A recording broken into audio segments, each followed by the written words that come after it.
Voici la console Sophos dans sa version entreprise. Vous constatez une vue d'ensemble très explicite au visuel très pratique pour l'administration quotidienne. Vous disposez de toutes les informations essentielles dans une seule vue.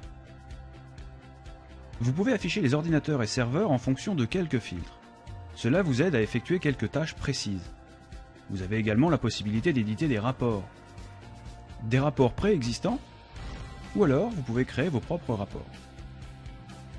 Ensuite, vous pouvez planifier l'envoi de ces rapports à une certaine population. Maintenant, voyons comment organiser les groupes de postes et serveurs. Ici, vous retrouvez des groupes d'ordinateurs et serveurs que vous pouvez gérer à volonté. Vous pouvez soit les synchroniser avec votre Active Directory, soit garder les groupes locaux.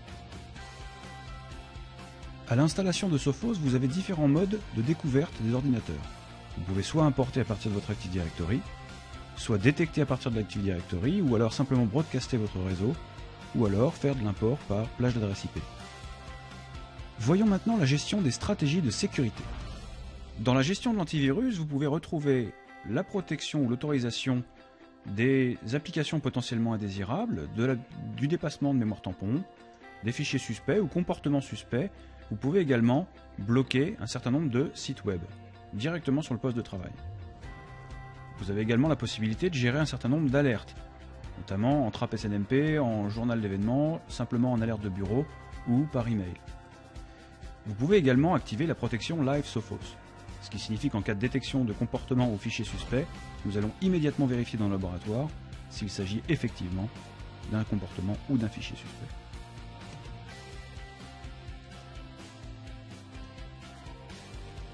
Vous pouvez également activer le pare-feu sur les postes de travail.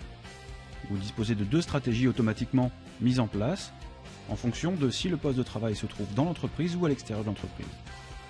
Ensuite, vous pouvez activer la fonction NAC, c'est le contrôle de conformité.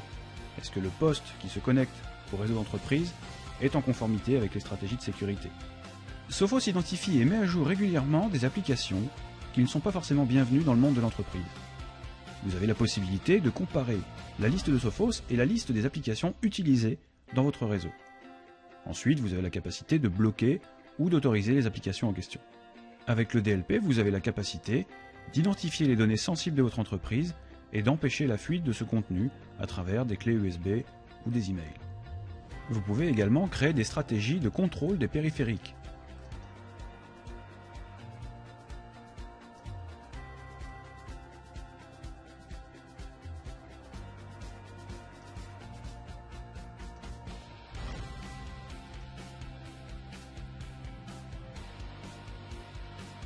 Depuis la version 5.1 de la console, vous avez la possibilité de chiffrer intégralement les disques durs des ordinateurs distants.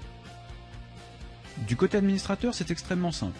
Tout est géré dans une stratégie directement dans la console. Côté utilisateur, c'est absolument transparent. Le chiffrement intégral du disque intervient sans interruption de service de la machine. L'utilisateur a également la possibilité de répondre à une série de questions qui lui permettront de récupérer son mot de passe en cas de perte. Vous pouvez également activer la protection anti-altération. Ceci permet de mettre un mot de passe sur le poste de travail et empêcher l'utilisateur de désinstaller Sophos ou de changer ses stratégies de sécurité. Toujours dans la console, vous pouvez évaluer les correctifs qui ne sont pas appliqués sur votre parc. Vous voyez un certain nombre de correctifs de sécurité critiques et élevés que vous allez devoir déployer pour éviter les risques de sécurité pour vos postes de travail. Et puis enfin, vous pouvez contrôler le surf sur Internet directement sur le poste de travail, qu'il soit à l'intérieur de l'entreprise ou à l'extérieur de l'entreprise.